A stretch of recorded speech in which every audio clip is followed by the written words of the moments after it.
नमस्कार, तर्कश में आपका स्वागत है। मैं हूं श्याम सुंदर और मेरे साथ एक और बेहद खास मेहमान मौजूद हैं, डॉक्टर पीएल पूनिया, जो राष्ट्रीय अनुसूचित जाति आयोग के अध्यक्ष हैं। डॉक्टर पूनिया, बहुत बहुत स्वागत है तर्कश में बहुत बहुत आपका। धन्यवाद श्याम सुंदर। सबसे पहला सवाल जो मैं करना चाहूँगा आपसे, अभी हाल ही में की घटना है कि हरियाणा में जो मिर्चपुर में दलितों पर अत्याचार का मामला सामने आया था। अभी अदालत ने तमाम जो आरोपी थे उनको बरी कर दिया है और एक बार फिर ये सवाल उठा है कि दलितों पर जो अत्याचार होता है उसमें कन्विक्शन की जो दर है, जो सज़ा की जो दर है, वो बहुत कम होती है। ऐसा क्यों होता है, क्या लगता है आपको? देखिए, सही है, बहुत सी खामियां हैं। एक तो इन्वेस्टिगेशन के दौरान में सब बातों को ध्यान में रख के सब चीज़ें इकट्ठी नहीं की जाती एविडेंस के रूप में, और उससे दिक्कत होती है। फिर जो उसकी पैरवी करने वाले हैं वो उसके मन से, संलग्नता से उसकी पैरवी नहीं करते, जिससे पूरे तथ्य कोर्ट के सामने नहीं प्रस्तुत होते।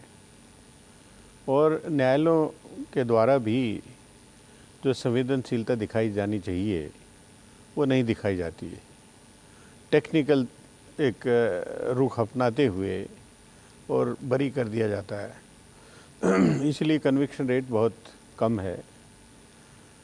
और कुछ राज्यों में तो मैं गया हूँ, किसी में 3% कन्विक्शन रेट है, किसी में 2% कन्विक्शन रेट है। इससे अच्छा तो ये फिर मुकदमे हो ही नहीं, ये तो सिर्फ खाना पूरी है। अगर 2-3% कन्विक्शन रेट होगा तो फिर ऐसे सिस्टम से क्या फ़ायदा। जो गरीब पिटते रहेंगे, उनके ऊपर अत्याचार होता रहेगा और जो अपराधी हैं उनको दंडित नहीं किया जाएगा, तो पूरी व्यवस्था ही निरर्थक हो जाएगी। और यही दलित समाज महसूस करने लगा है। इसलिए ज़रूरत इस बात की है कि कठोरता से कार्रवाई हो, जल्दी से उस पर न्यायालय में निर्णय हो, अलग से थाने खोले जाएं, अलग से इन्वेस्टिगेटिंग एजेंसी हो, अलग से पैरवी करने की व्यवस्था हो, अलग से न्यायालय हो, और न्यायालय सिर्फ यही काम देखें ताकि तत्परता से हो।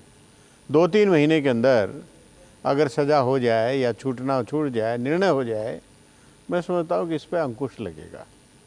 राष्ट्रीय अनुसूचित जाति आयोग के आप अध्यक्ष हैं। आप ये जो बातें कह रहे हैं, आप क्यों इंसिस्ट नहीं करते हैं सरकार के सामने? कमीशन का क्या रोल होता है जब इस तरह के घटनाएं सामने आती हैं? देखिए, आर्टिकल 338 भारतीय संविधान, उसमें इस आयोग की व्यवस्था है। वो उसी में लिखा है कि चेयरमैन होंगे, वाइस चेयरमैन होंगे, 3 सदस्य होंगे, और क्या क्या उनके दायित्व होंगे, और उन दायित्व का निर्वहन करने के लिए क्या क्या उनके अधिकार होंगे। ये सब पूरी व्यवस्था लिखी है। हमारा जो दायित्व है उसके अंतर्गत हम हर चीज़ की जांच कर सकते हैं, जो योजना बनी उसकी समीक्षा कर सकते हैं, और जो अपराध हो रहे हैं, उनका उत्पीड़न हो रहा है, उसकी भी जांच पड़ताल कर सकते हैं। आरक्षण की व्यवस्था सही नहीं हो रही, उसकी भी छानबीन कर सकते हैं। लेकिन उससे आगे हमें उनको दंडित करने का या इवन चेतावनी देने का वो अधिकार नहीं है। हम सिर्फ रिकमेंडेशन दे सकते हैं, रिकमेंडेशन देने का अधिकार है। और वो यही व्यवस्था संविधान में ही लिखी है कि हम राष्ट्रपति को साल में एक बार जरूर अपनी रिपोर्ट प्रस्तुत करेंगे। अगर जरूरत हो तो एक बार से ज़्यादा भी रिपोर्ट प्रस्तुत की जा सकती है। डॉक्टर पूनिया, कभी कभी आपको बेबसी महसूस नहीं होती है कि ये कमीशन बनाया गया है अनुसूचित जातियों का ख्याल रखने के लिए, उन पर उनका उत्पीड़न ना हो, उन पर अत्याचार ना हो, और उनके वेलफेयर की जो योजनाएं हैं वो बने, वो लागू हों, उस पर नज़र रखने का अधिकार दिया गया है। लेकिन जब आपके अधिकार सीमित हो जाते हैं सिर्फ सिफारिशें करने तक, तो बेबसी महसूस होती है। देखिए, जो संविधान निर्माता ने जो सोचा कि ये आयोग है, निष्पक्ष तरीके से जांच करेगा, जांच करने के बाद किसी निष्कर्ष पर पहुंचेगा, और जो संबंधित एजेंसी हैं जिसको की कार्रवाई करनी है, जो कॉन्स्टिट्यूशनल और स्टैट्यूटरी अथॉरिटीज़ हैं, वो रिकमेंडेशन के आधार पर कार्रवाई करेंगे। उन्होंने कभी अंदाज नहीं किया था कि आयोग रिकमेंडेशन अपनी भेजेगा और जिनको कार्रवाई करनी है वो उसके ऊपर बैठ जाएगा, तो ये कभी भी नहीं सोचा गया था। तो वर्तमान परिस्थितियों में, संदर्भ में देखते हुए मैं समझता हूँ कि समय आ गया है कि संविधान में संशोधन होना चाहिए और उसमें ये व्यवस्था होनी चाहिए जो आयोग अपनी रिकमेंडेशन करेगा, अपनी रिपोर्ट भेजेगा, उन डायरेक्शंस को इम्प्लीमेंट करने का अधिकार भी इसको होगा। हमें अधिकार है कि जांच पड़ताल और इंक्वायरी के दौरान में सिविल कोर्ट की पावर है। सिविल कोर्ट की पावर है, सम्मन जारी कर सकते हैं, यहाँ तो वारंट ऑफ अरेस्ट जारी कर सकते हैं, किसी भी रिकॉर्ड को सम्मन कर सकते हैं, यहाँ तक कि न्यायालय से भी रिकॉर्ड दस्तावेज़ों को सम्मन कर सकते हैं, ये अधिकार है। लेकिन ये इंक्वायरी के दौरान है। इंक्वायरी के बाद जो डायरेक्शन दी जाती हैं उनको इम्प्लीमेंटेशन करने का भी अधिकार दे दिया जाए और उस पर भी सिविल कोर्ट की पावर को एक्सटेंड कर दिया जाए, तो मैं समझता हूँ कि समस्या का समाधान हो जाएगा। हम चाहते हैं, मन में सोचते हैं कि इस मामले में ये फिट केस है, इस अधिकारियों के खिलाफ एट्रोसिटीज़ एक्ट का अंतर्गत प्रिवेंशन ऑफ एट्रोसिटीज़ एक्ट में मुकदमा दर्ज होना चाहिए। लेकिन हम लिख ही सकते हैं, हमें अधिकार नहीं है कि हम एक एग्जीक्यूटिव फंक्शन को परफॉर्म करें, ये हमारे अधिकार अगर संविधान संशोधन की आप बात कर रहे हैं, अगर संविधान में संशोधन की ज़रूरत आप महसूस करते हैं तो आप इस बात को क्यों उठाते नहीं हैं? आप सांसद भी हैं, लोकसभा के सदस्य हैं और आप कांग्रेस पार्टी से आते हैं, यूपीए की अभी सरकार है। क्या कभी इसको आपने उठाया है कि आप जिस तरह की परिस्थितियां हैं, जिस तरह के अनुभव हैं, उसके आधार पर ज़्यादा अधिकार दिए जाने चाहिए इस तरह के आयोग जो हैं? कई बार लिखा गया है, मेरे आने से पहले भी लिखा गया है और ये भी एक मुद्दा है। हमने 17 कमेटी बनाई है जो दलित समाज से संबंधित जितनी भी समस्या हो सकती है उसके अलग अलग कमेटी बना के, ताकि गंभीरता से परीक्षण होके, जांच पड़ताल करके और रिपोर्ट बन जाए, ताकि हम राष्ट्रपति जी को वो सबमिट करेंगे। उसमें आरक्षण की व्यवस्था जैसे है, उसमें जो समस्याएं उसके बारे में, कास्ट सर्टिफिकेट्स में जो माइग्रेंट एससीज के सर्टिफिकेट की दिक्कत होती है वो है, फिर स्पेशल कंपोनेंट प्लान या शेड्यूल का सब प्लान का पैसा निर्धारित तो कर दिया जाता, लेकिन उसमें कोई विशेष योजना नहीं बनती जिससे दलित समाज को सीधे सीधे लाभ पहुंच सके। और एट्रोसिटीज़ का है, फिर इसमें भी एट्रोसिटीज़ बढ़ती जा रही हैं, कन्विक्शन रेट कम होता जा रहा है, तो ये भी एक अपने में समस्या है। फिर इस समाज के सामने क्योंकि सरकारी नौकरियां हैं नहीं, तो प्राइवेट सेक्टर में भी आरक्षण होना चाहिए, तो उसमें भी कमेटी बनाई है। ज़रूरत महसूस की जा रही है कि न्यायपालिका में भी आरक्षण हो, तो उसके लिए भी कमेटी बनाई है। एजुकेशन हमारा सबसे महत्वपूर्ण एक हिस्सा है और उसी के थ्रू एम्पावरमेंट हो सकता है। उसमें जो समस्या आ रही है उसके लिए हमने कमेटी बनाई है। हॉस्टल फैसिलिटीज़, कोचिंग के लिए उसमें हमने बनाया है। तो और एक जो राष्ट्रीय अनुसूचित जाति आयोग को किस तरह से सुदृढ़ किया जा सके, इसके ऊपर भी कमेटी बनाई है और ये कमेटी की रिपोर्ट बहुत जल्दी आने वाली है। मैं समझता हूँ एक पहल हमने की है सभी मुद्दों के ऊपर और वो पहल कामयाब होने की। मंत्री हमारे जो मिनिस्टर हैं मुकुल वासनिक जी, उनसे भी चर्चा हो चुकी है, उनसे भी हमने कहा है कि ये एक पहलू ऐसा है जिसमें कार्रवाई होनी चाहिए। समय आ गया है जो एग्जीक्यूटिव फंक्शंस के जिस पे जिम्मेवारी है वो उसमें अगर अनदेखी करते हैं दलित समाज के आवश्यकताओं को, तो फिर उसके खिलाफ भी कार्रवाई करने का अधिकार आयोग को होना चाहिए। डॉक्टर पूनिया से कई मुद्दों पर बातचीत अभी भी जारी रहेगी, लेकिन उससे पहले लेते हैं एक छोटा सा ब्रेक।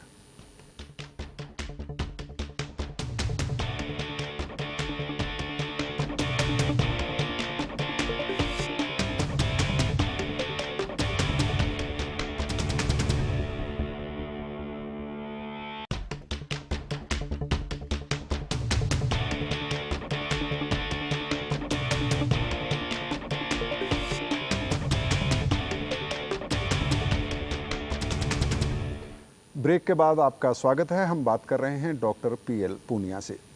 डॉक्टर पूनिया, आपने कई सारे सवाल उठाए निष्पक्षता का सवाल उठाया कि आप सिफारिशें करते हैं लेकिन जिनको वो सिफारिशें लागू करनी हैं वो लागू नहीं करते हैं, और संविधान निर्माताओं ने जब वो व्यवस्था की थी तो उन्होंने इस तरह की उम्मीद नहीं की थी। लेकिन आपके अपने ऊपर ये आरोप लगता है कि आप भी निष्पक्षता नहीं बरतते हैं।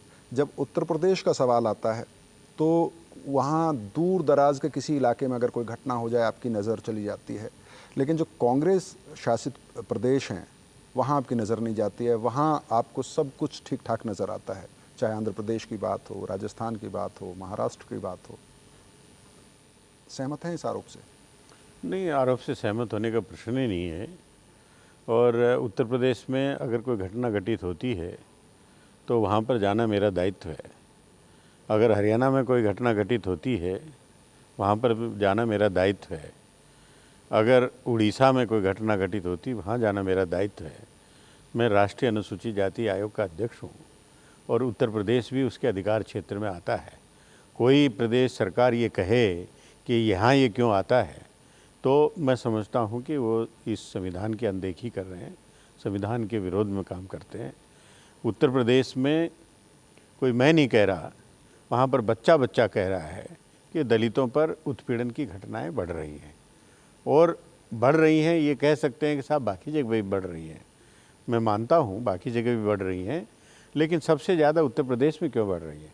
और उत्तर प्रदेश में जो दोषी व्यक्ति हैं, जो उत्पीड़न करने वाले लोग हैं, जो अपराधी लोग हैं, उनको सरकार संरक्षण क्यों दे रही है?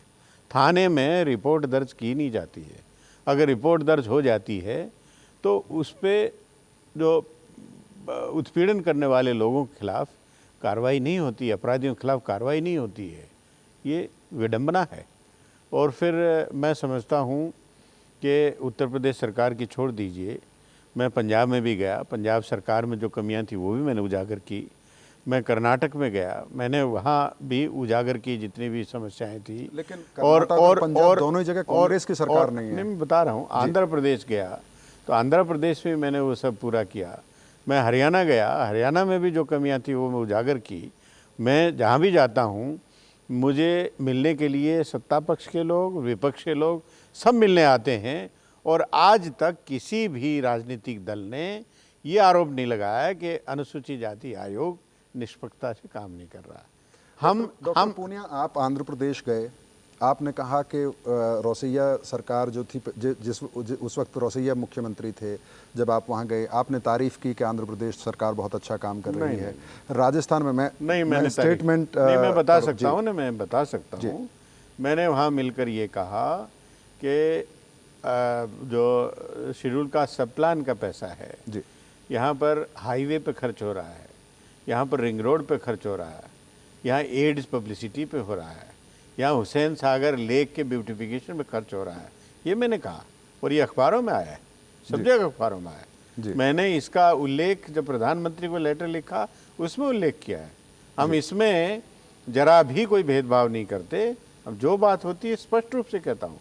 अभी मैं राजस्थान गया था, मैंने वहाँ पर स्पष्ट रूप से कहा कि भावरी देवी केस में मंत्री के खिलाफ जो आरोप है, दलित महिला है उसके उत्पीड़न का, तो उसके खिलाफ कार्रवाई होनी चाहिए, तो इस्तीफा लेना चाहिए।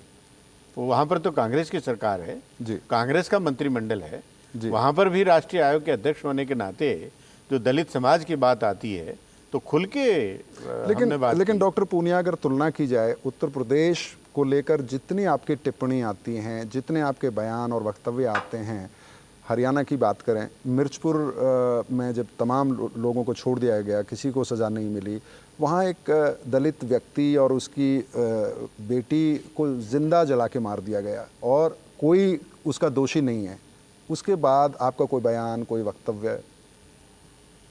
न्यायालय का निर्णय होगा तो उस पर आप बयान और वक्तव्य देंगे, उसका तो हमने पूरा बताया। एक सामान्य बात कह सकते हैं, लेकिन उस तरह से थोड़ी। मैं आयोग का अध्यक्ष नहीं बना।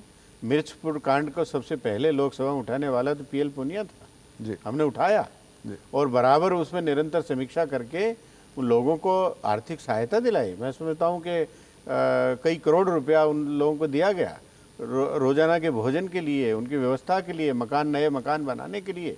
और आज भी 63 लोग ऐसे हैं जिनको व्यक्तिगत सुरक्षा अभी भी प्रदान की हुई लेकिन क्या अभी भी प्रदान की गई। लेकिन इतनी और सुरक्षा देने के बाद आप भी उत्तर प्रदेश की जो बात कर रहे हैं, उत्तर प्रदेश में मुझसे क्यों पूछ रहे हैं? वहाँ बच्चे बच्चे से पूछिए, आप जितने राजनीतिक दल हैं उससे पूछ लीजिए कि वह क्या उनको आप उनको कोई ट्रॉफी दे सकते हैं कि साहब बड़ा अच्छा काम किया है दलित उत्पीड़न में, कि बहुत अच्छा काम किया, आपको ये ट्रॉफी दी जा रही है? एक मामले में आप मुझे बताइए जिसमें राज्य सरकार ने कोई प्रभावी ढंग से कार्रवाई की गई हो। मारे मारे घूमते हैं, हत्या हुई है, बलात्कार हो रहे हैं, रोज बलात्कार हो रहे हैं, किसी अधिकारी के खिलाफ उन्होंने कार्रवाई तो की नहीं। किसी एसपी या डीएम को बर्खास्त करने के बजाय किसी का ट्रांसफर तक तो हुआ नहीं, किसी का नहीं हुआ। तो ऐसे सरकार को क्या किया जाए?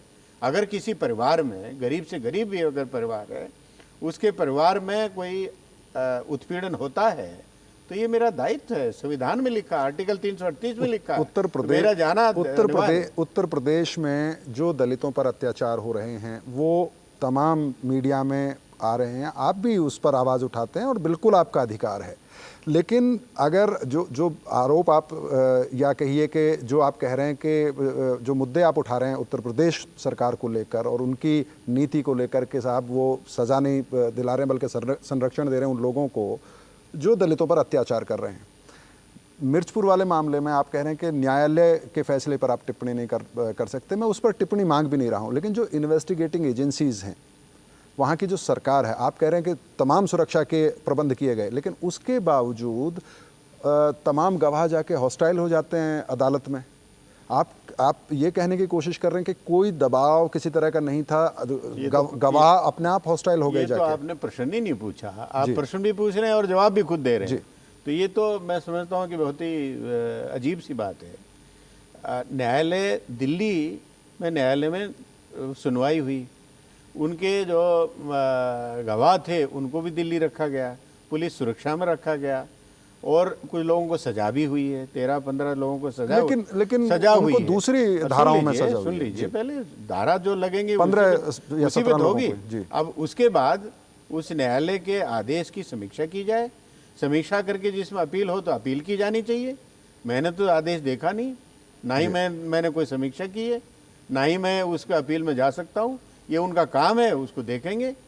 क्या मैं समझता हूँ कि उनको करना चाहिए, कर रहे होंगे और हर राज्य सरकार की बात है।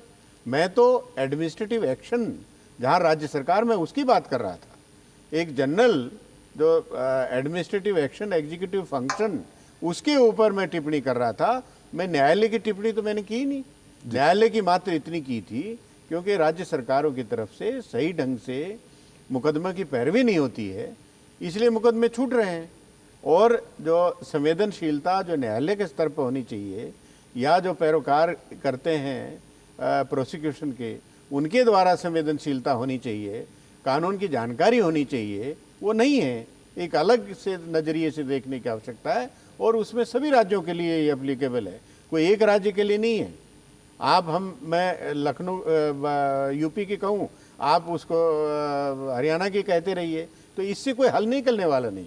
एक सामान्य बात है जो दलित समाज को बिल्कुल सीधे मुंह बाएं खड़ी है कि इन चीज़ों का जवाब हमको चाहिए कि क्या वजह है कि उत्पीड़न होते रहेंगे और सवाल पे उठाते रहेंगे कि साहब आप वहाँ से पक्षपात कर रहे हैं, ये कर रहे हैं, तो ये मखौल उड़ाना हुआ जी। ये समस्या का समाधान नहीं हुआ डॉक्टर पूनिया, बल्कि मखौल उड़ाना हुआ। डॉक्टर पूनिया आपसे बातचीत जारी रखेंगे, लेकिन उससे पहले लेते हैं एक और छोटा सा ब्रेक।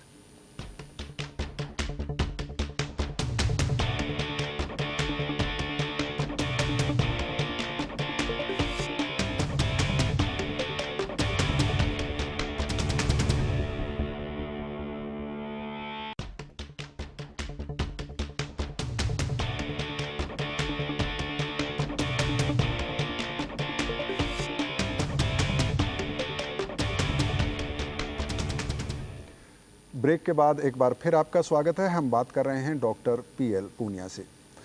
डॉक्टर पूनिया, आप कह रहे थे कि आप बिल्कुल निष्पक्ष तरीके से अपनी भूमिका निभा रहे हैं, चाहे वो कांग्रेस शासित प्रदेश हो या दूसरे प्रदेश हों। आप जहाँ जहाँ दलित उत्पीड़न देखते हैं वहाँ वहाँ आप आवाज़ उठाते हैं। हम बात कर रहे थे कि जो कन्विक्शन रेट है जो सज़ा नहीं मिल पाती है, वो उत्तर प्रदेश हो या दूसरे कांग्रेस शासित प्रदेश भी हों, हर जगह कहीं 2% है कन्विक्शन रेट, कहीं 3% है, और ओवरऑल अगर एवरेज की बात करें राष्ट्रीय स्तर पर तो 15 या 16% आती है। इतनी गंभीर समस्या है, इसका क्या निदान आपको समझ में आता है? देखिए, मैं पहले भी बता रहा था कि मुकदमे दर्ज करने में सावधानी बरतनी चाहिए। सही सही तरीके से पूरे तथ्यों के साथ रिपोर्ट दर्ज होनी चाहिए बिना किसी विलंब के, और उसके बाद जो विवेचना करते हैं, इन्वेस्टिगेशन करते हैं, उनको कानून की जानकारी होनी चाहिए, उनको संवेदनशीलता होनी चाहिए कि इस समाज के साथ में क्या पीड़ा होती है। किसी को अंदाज नहीं हो सकता जो उनकी परिस्थितियों से अवगत ना हो। कानून की जानकारी नहीं है इन्वेस्टिगेटिंग ऑफिसर को कि जो अपराध है उसकी क्या क्या कंपोनेंट है, क्या क्या कंटेंट उसके अपराध में होने चाहिए, उस सभी कंटेंट्स के ऊपर उनकी इन्वेस्टिगेशन सबूत के साथ होनी चाहिए और चार्जशीट में उसका उल्लेख होना चाहिए। चार्जशीट होने के बाद, न्यायालय में होने के बाद, जो प्रोसिक्यूटिंग ऑफिसर्स हैं या प्रिजाइडिंग ऑफिसर्स न्यायालय के, उन सब को ट्रेनिंग दी जानी चाहिए कि कानून क्या है। कानून के बारे में उनको नहीं जानकारी है।